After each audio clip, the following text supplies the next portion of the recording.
Welcome to Intelligent Investor Insights with Joshua Barone, your host and guide through the noise of today's markets. Here we interpret the data behind the headlines, break down what's driving the economy and interest rates, and help serious investors make decisions rooted in clarity, not emotion. If you're looking for disciplined, research-driven insight to strengthen your portfolio, you're in the right place. That purgatory creates risk. Central clearinghouses, like the DTCC, require brokers to post margin, basically performance bonds, to cover the risk that prices move violently before settlement completes. The more volatile the market, the higher the perceived risk, the more collateral they want. If the broker can't post enough collateral, the clearinghouse can tighten the screws, raise margin, restrict certain trades, or, in extreme cases, tell the broker, "You're done until you shore up capital." We saw this play out in 2021 with GameStop on Robinhood. Retail traders piled into GME, volatility spiked. The National Securities Clearing Corporation, that's a DTCC subsidiary, jacked up Robinhood's deposit requirements. Robinhood suddenly needed billions more in collateral to support all that T+2 then T+1 risk. They didn't have it sitting around. So the app that marketed itself as free and open trading had to shut down buys in some of the most volatile names. People were furious. But under the hood, it was the delayed settlement system and margin math driving the freeze, not some Bond villain conspiracy to save hedge funds. Now imagine if instead of T+1, you had true T+0, atomic delivery versus payment. Money and shares change hands at the same time on the same ledger in a single transaction that either fully happens or doesn't happen at all. No overnight credit exposure, no big margin buffers for a day or more of market risk, way fewer reasons for a Robinhood-style halt. That's the promise people see in tokenization and distributed ledgers for capital markets. This is why you see traditional market infrastructure moving in this direction. The DTCC has been running pilots that tokenize US Treasuries and equity indices like the Russell 1000 on private or permissioned chains. Same risk engine, same regulators, just new plumbing under the floorboards. The NYSE and NASDAQ have both been exploring digital asset platforms and tokenized listings, looking at how you could, in theory, have 24/7 trading with near instant settlement while still living inside the regulatory perimeter. We're not talking about blowing up the SEC rulebook. We're talking about rewiring the back end so that over time, the concept of market hours and T+1 looks as dated as paper stock certificates. That's the backdrop for why blockchains and things like the XRP Ledger even matter for equities and real-world assets. It's not about memes, it's about shortening that purgatory to zero. So where does XRP fit into this? To understand the pivot, you have to rewind to XRP's origin story. The XRP Ledger, XRPL, was built around 2012 as a faster, cheaper alternative to Bitcoin for payments. The pitch was basically, let's move value across borders in 3 to 5 seconds instead of 3 to 5 days. Ripple, the company, went after correspondent banking and SWIFT, that decades-old messaging network that underpins a lot of cross-border wires. For the first decade, the mental model was simple. XRP is the fast courier for money, especially for remittances and bank-to-bank transfers. That focus shaped the tech. XRPL was optimized for payments. Low fees, deterministic finality, built-in decentralized exchange, native XRP for bridging currencies. But it wasn't really designed as a general-purpose smart contract platform. Meanwhile, Ethereum shows up and says, we're not just moving money, we're moving programmable assets. DeFi takes off, stablecoins explode, institutions start experimenting with tokenizing treasuries and money market funds. Suddenly, the big theme is tokenization of real-world assets, RWAs, not just messaging for wires. If you're Ripple at that point, you have a decision. Stay the cross-border payment specialist, or broaden the scope and try to make XRPL part of the new capital markets stack. They chose the latter.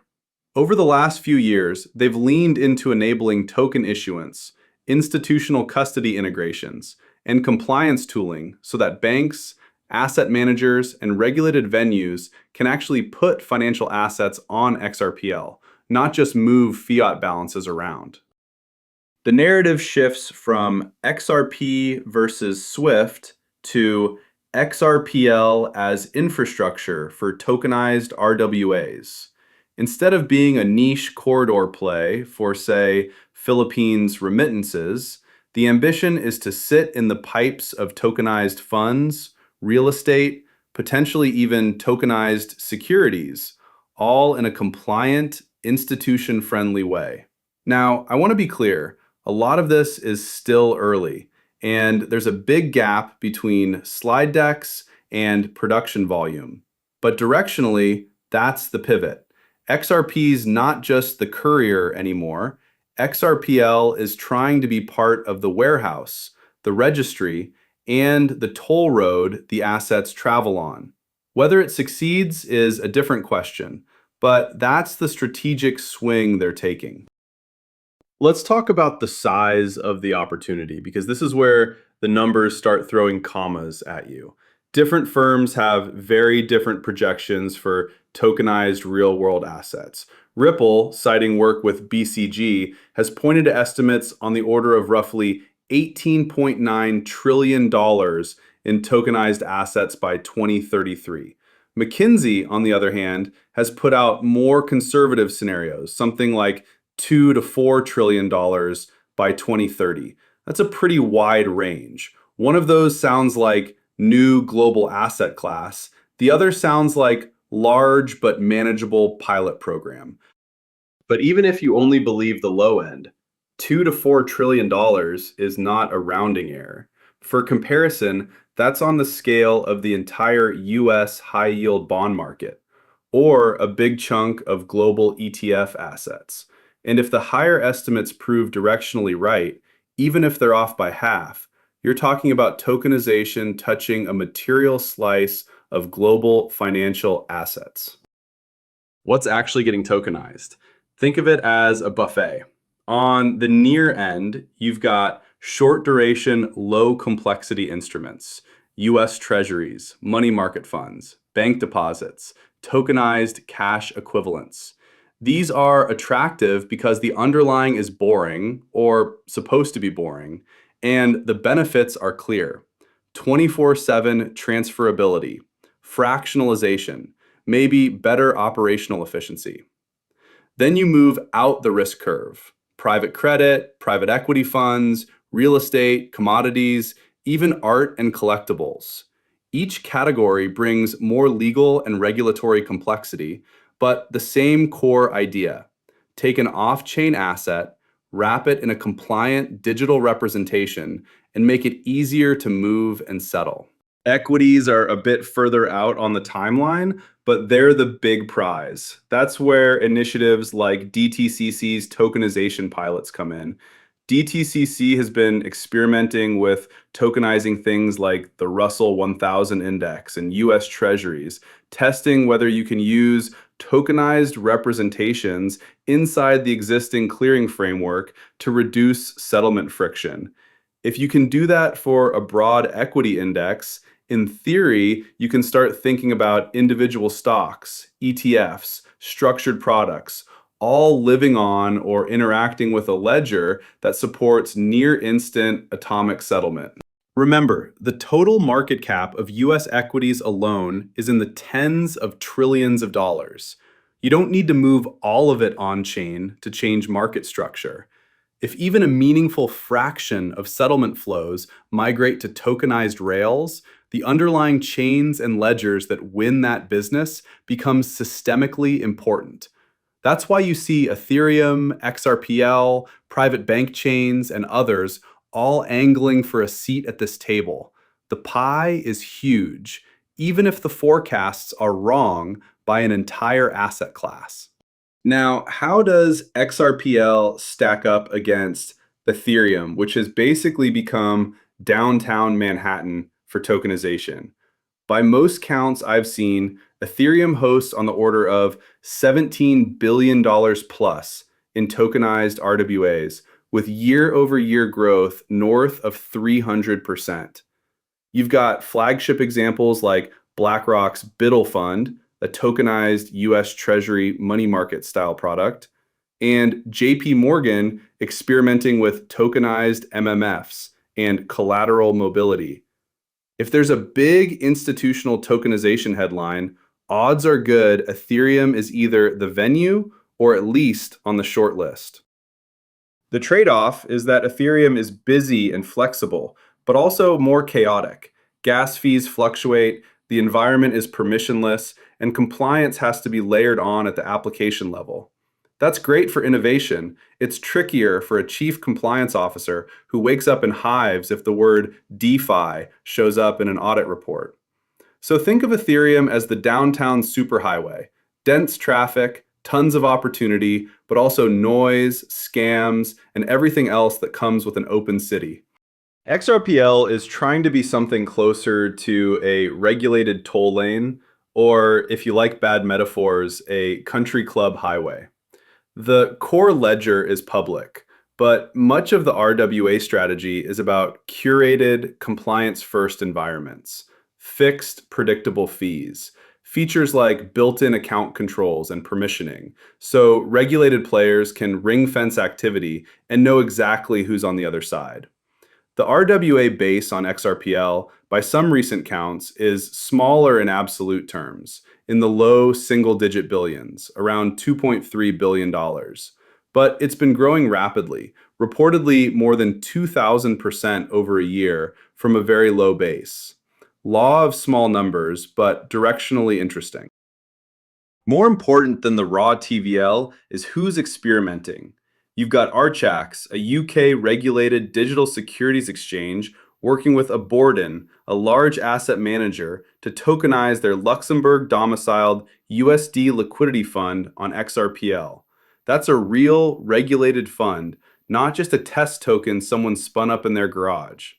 In Dubai, the Land Department has been piloting real estate tokenization using XRPL infrastructure, looking at how property records and fractional ownership could live on-chain. There's also a partnership with Aviva investors around exploring tokenized assets on the ledger. On top of that, Ripple's been talking about a permissioned DEX on XRPL. Think of it as a velvet rope trading venue where only KYC'd, regulated participants can interact. Same matching engine and liquidity concepts as a normal DEX, but access controlled for compliance. For institutional desks, that model can be a lot more palatable than wading into an anonymous pool where your counterparty might be a hedge fund or a guy trading from his couch in a jurisdiction your legal team has never heard of. So you've got Ethereum as the bustling downtown core, and XRPL trying to position itself as a cleaner, more predictable toll lane, purpose-built for institutions that care about rule books. They're solving related problems, but not in the same way. And for institutions, those design choices really matter. Let's finish with the internal tension inside the XRP ecosystem, the role of RLUSD versus XRP itself. RLUSD is Ripple's institutional-grade stablecoin. The idea is straightforward. One-to-one backed by high-quality assets with a major custodian, BNY Mellon, involved on the custody side, and attestations from a firm like Deloitte to verify reserves. In theory, RLUSD becomes the high-octane settlement fuel for tokenized assets on XRPL and potentially beyond. Low volatility, familiar accounting treatment, and a brand name that traditional finance doesn't immediately recoil from. From an infrastructure standpoint, that makes a lot of sense. If you're tokenizing funds, real estate, or eventually tokenized equities, you typically want to settle in something stable, not a volatile asset. That's why so much tokenized RWA on Ethereum settles in stablecoins like USDC. The asset may move, but your cash leg is boring on purpose. RLUSD is designed to play that role in the XRPL ecosystem, the thing everything else settles against. That raises an obvious question. Where does XRP fit if a stablecoin is doing most of the transactional heavy lifting? Historically, XRP's value proposition included being a bridge asset, providing liquidity between, say, dollars and pesos when there wasn't a deep FX pair. In a tokenized world where you have high-quality stablecoins on both sides, some of that bridging function can, in theory, be handled directly stablecoin to stablecoin, or via other liquidity pools. XRP then has to earn its keep either as the native asset that greases the wheels of the XRPL, covering fees, collateral, and maybe specialized liquidity roles, or risk being bypassed in favor of RLUSD and other tokens. There's no guaranteed outcome here. On one hand, if XRPL becomes meaningful infrastructure for tokenized RWAs, think volumes from players like Arcax, Dubai Land Department projects, Aviva-linked products, and any future NYSE DTCC-style integrations that might lean on XRPL, then native assets that provide liquidity and security to that system can be quite important. On the other hand, if most value transfer happens in regulated stablecoins and tokenized bank money, the chain may win as infrastructure while the volatile native asset captures less of the economic upside than early fans expect. That's the tension. Zooming out, this isn't just an XRP story. NYSE, DTCC, big custodians, and regulators are all pushing in different ways toward tokenization and upgraded clearing rails. Multiple chains, Ethereum, XRPL, and various permissioned ledgers are effectively auditioning to become the new back-end of capital markets. If that transition plays out, the idea of a closing bell could fade.